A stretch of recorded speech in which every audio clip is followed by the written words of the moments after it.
And let there be, let there be, particles of heat and other ancient things, primal things. Except one little micro-nano thing that looks like me with brown hair named Andrew rolls itself onto the slimy shore. He's a single cell and still very emotional about the whole experience.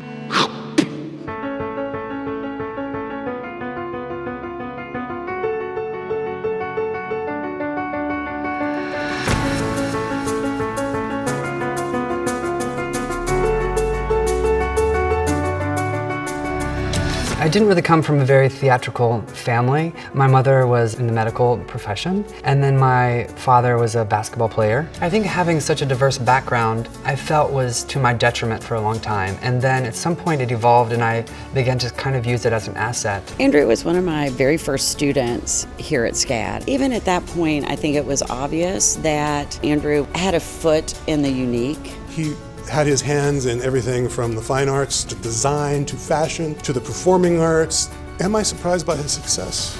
No.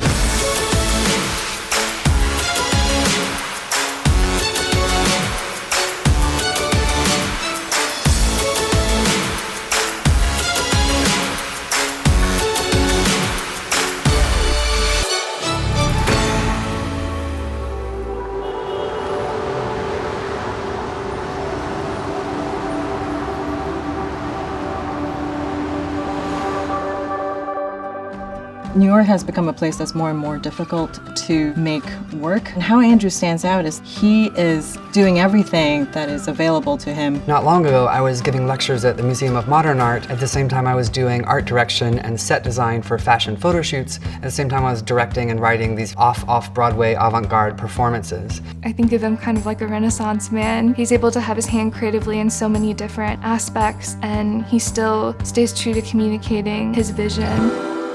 I knew that he was working on You As We All, and he had a lot on his plate. There's this building, the Park Avenue Armory, that's become sort of a cultural center here in New York. And last year, I just got an email from this curator, M.F.A, who asked if I wanted to develop a new work while in residence at the Park Avenue Armory. So of course I said yes. You know, it feels important to come here. I feel like a lot of the ideas and projects I'm developing, I feel like more robust and sort of responding to the architecture of the space. How do you create a space for artists to do the best work that they can and to really reach for something that they didn't think was possible?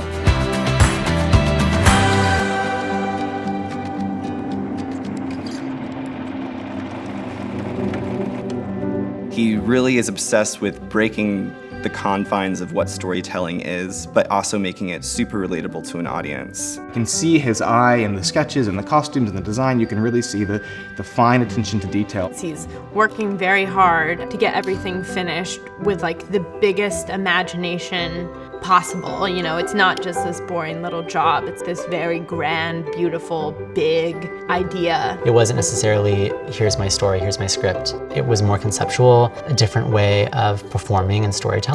That's really maybe one of my greatest interests, is just sort of throwing myself into experiences in which I sink or swim. And I've learned how to swim.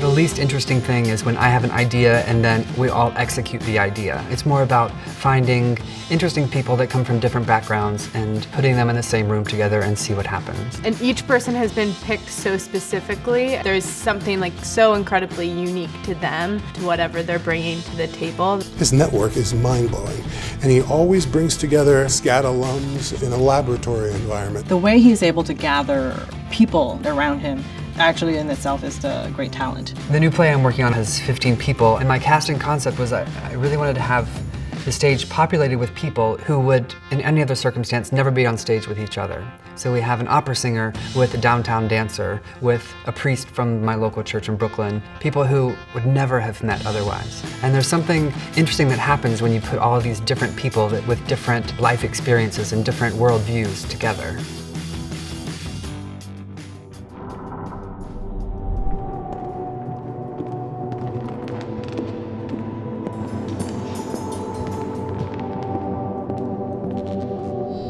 Once the group is curated, whether that's a team of assistants or whether that's a cast, everyone's ideas are honored and everyone is expected to contribute in their own specific way. I think he's really also turned on to the fact that he doesn't know what the end product is going to be. And he actually uses the collaborators that he has on his team to help that vision come into fruition. It's really amazing to see that innovation, to think differently. It's like truly a unique experience and can feel really great because you can see how many people's ideas are melding together and you're like, okay, this is amazing. Like, look what we did. We did this together. He would just give like the most minute details and instructions to the actors and designers working on US We All. Based on what they would choose, it would just blossom to this like huge constructed flower.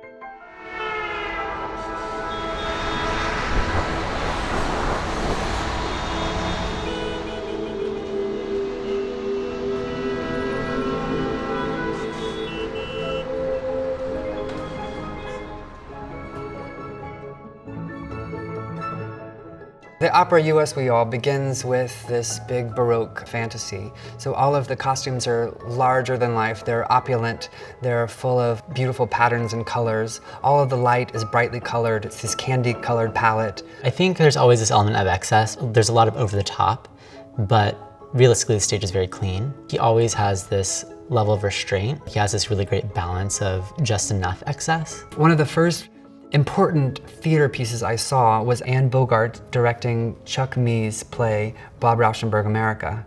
And I think it was the first time I had really seen abstract theater, that there was a performance in which the formal qualities of art making were more important than a narrative storytelling. And for me, it was just like open my eyes to other ways of thinking and other ways of working. So you have not so much story, but a lot of ideas actually embodied by people. This was a show that was pastiche with a purpose. It's something where we were both being affectionate and using all of these conventions in order to say something that's relevant for our own moment. In one scene in particular, all of the costumes are abandoned, the backdrop is pulled down, all of the colored light goes away, and we just have a very cold white light that takes the stage. It's sort of a theatrical trope that I've been playing with, this idea of juxtaposing the elaborate and the maximalist with something very internal and something very philosophical.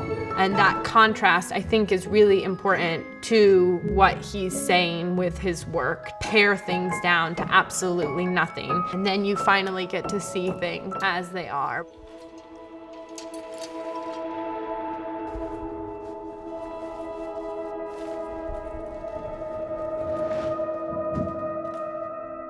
We have these characters named Hope and Virtue and Death, and over the course of the performance, we eventually find that everyone throws off their garments and they're still trying to find themselves, what their archetype might mean in today's world. That was such a huge part of the opera, getting to see the costume as such a harmonious aspect in telling the story. We only had 2 months to get a lot of work done, and I think that is a testament of definitely coming from the same backgrounds and having that strong foundation that SCAD sets up for us. And so you can kind of reference your education and be like maybe we should use that technique based on what we learned here. When we met in New York, we just felt like such kindred spirits right away, and we could talk about how we've grown. Working with Andrew was seriously one of the most profound things, I think, in my young artist's life. You are learning about so many different things just from working with him. For him, it's the full vision. There's nothing that's left untouched. His productions and his work is an extension of his soul. He is a lifelong artist. That is his deal. And it's an experience that I wouldn't trade for anything else. And there's people that you come in contact with, but there's very few that really stick out. A lot of it is repeated. Like I'll meet a Jessica, and I was friends with Jessica in high school, and then I'll go down the line and meet another Jessica, but her name will be Rebecca. But I really have only met one Andrew.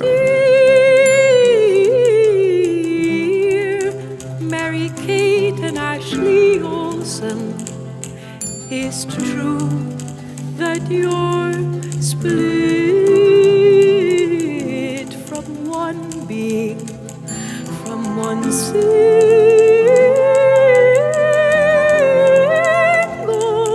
one single chromosome? Question mark.